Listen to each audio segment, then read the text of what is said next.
Big moves and big noise today, with Tottenham suddenly at the centre of a £100 million story for Sandro Tonali and Brighton landing a record-breaking deal of their own.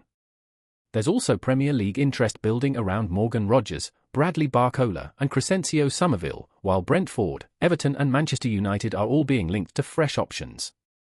Let's get into what looks real, what's heating up, and what still feels like early chatter. Let's start with the done deals.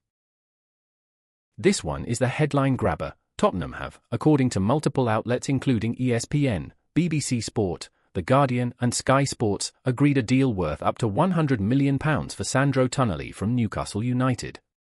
The structure is reported as an initial £92.5 million, with the total able to rise to £100 million if Spurs hit serial Champions League qualification targets. If the formalities go through as expected, it would be a club record move for Tottenham, and it comes right after their £85 million agreement for Matheus Fernandes. By the sound of it, this is very much in the completed zone. Brighton look to have landed their man, with BBC Sport reporting that Tottenham have accepted a third bid for Luka Vuskovic. The fee is described as a club record £46 million for Brighton, so this is one of the clearest completed agreement stories in the roundup. Tottenham's acceptance of that third bid is the key detail, and it suggests the chase is over. On this evidence, Brighton have gone all the way to the finish line. Now, the hot rumours. Morgan Rogers is attracting serious attention, with Fabrizio Romano saying Arsenal are making very good progress in checking his interest in a move to the Emirates. The Gunners are also said to be pushing to get something done, while Aston Villa are aware that Chelsea are in the mix too. There's no fee attached here, but the fact Arsenal are described as making progress gives this a much stronger feel than simple background noise.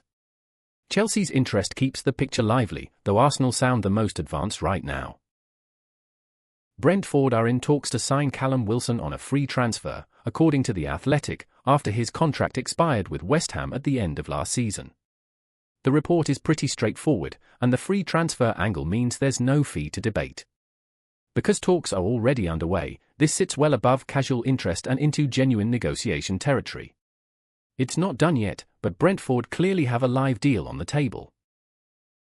Crysencio Summerville is clearly on the move radar, with Sky Sports saying Tottenham want serious talks with West Ham over him once the Hammers settle the fallout from losing Matheus Fernandes. Give me Sport at that Spurs will try to sign West Ham's Netherlands attacker, while Sky also say Manchester United have him as a leading target among left-wing options, depending on what happens with Marcus Rashford. So the story has two serious suitors and one clear condition on the United side. That makes this a hot one, even if the timing is still fluid. Aston Villa are being linked with Ilaix MORIBA, with Football Insider saying he has emerged as a £15 million target and that a bid is being prepared. That's a fairly specific piece of reporting, and it gives the story a proper market shape rather than just vague interest. There's no rival club in the frame here, so the focus is on whether Villa choose to follow through with that £15 million move. It's not done, but it's definitely more than a casual mention. Bradley Barcola is drawing heavyweight interest, with The Athletic saying Paris Saint-Germain value him at more than £116 million and do not feel he needs to be sold. Liverpool and Arsenal are both credited with interest, and the Daily Mail add that Arsenal are ready to test PSG's resolve. That fee puts a very serious price tag on the player, and PSG's stance suggests this is going to be difficult from the start. Still, when both Liverpool and Arsenal are linked, it's the kind of story that stays alive. Balogun is being watched by a few big clubs, with Foot Mercato saying the strongest interest comes from Chelsea and Tottenham. Paris Saint-Germain are also shortlisted, so there are 3 clubs in the picture even if the first 2 sound the most active. The report doesn't mention a fee or a bid, which keeps it just below the most advanced category. Still, with Chelsea and Spurs named as the strongest suitors, this is one to keep very close tabs on.